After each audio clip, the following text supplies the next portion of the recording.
దేవుని దగ్గరికి రావడం ద్వారా ఆయనకి ఏమి ఇస్తే నేను ఆయన సంతృప్తి పరచగలనండి?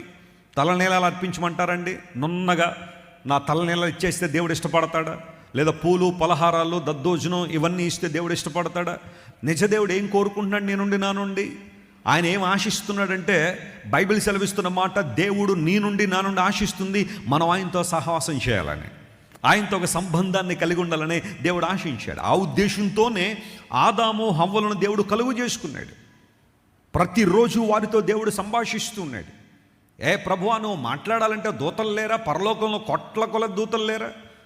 సంఖ్యకు అపరిమితమైన దూతలు పరలోకంలో పరిశుద్ధుడు పరిశుద్ధుడు పరిశుద్ధుడని గాన ప్రతిగానాలు చేస్తూ ఉంటే, వారి స్వరాలతో ఆ మందిరపు గడప కమ్ములు ఏమైపోతున్నాయట? అదిరిపోతున్నాయంట. అంత అద్భుతంగా వారు పాడుతుంటే, do you want to care for people? ఆ ప్రజలు చేసే ఆరాధన కావాలా నీకు? మూలిగి ఆరాధన చేస్తున్నారు. వాళ్ళు నిన్ను ఆరాధించాలంటే ఒకరికి కొంతమంది మనసు ఉండలేదు, కొంతమంది హృదయపూర్వక స్తుతిని, కొంతమంది ఎవరో ఏదో అనుకుంటారనో, లేదా వచ్చాం కాబట్టి ఆరాధించకపోతే బాగోదేమో అని ఏదో విధంగా నిరాశతో నిస్పృహలో ఆరాధన చేస్తున్నారు. Do you think their worship is better than the worship of angels?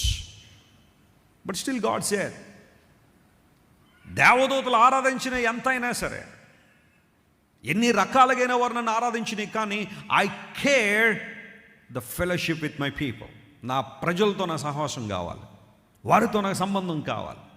అందును బట్టిగా దేవుడు మనల్ని కలుగు చేశాడు. ఇప్పుడు అది లేకుండా, దేవునితో సహవాసం లేకుండా, ఆయనతో సంబంధం లేకుండా ఎన్ని ఆచారాలు చేస్తే ఉపయోగం ఏముంది? ఎన్ని రకాల భక్తి కార్యక్రమాలు చేస్తే ఉపయోగం ఏముంది? దేవుడు అది అంటున్నాడు, do you respond to the call of God? దేవుని పిలుపుకు లోబడుతున్నావా? యేసు ప్రభు ఈ లోకానికి వచ్చి, నా యొద్దకు రండి, నేను మిమ్మల్ని రక్షిస్తాను, లేదా మిమ్మల్ని మనుషులు పట్టు జాలరులుగా చేస్తానని దేవుడు మనల్ని పిలిచాడు.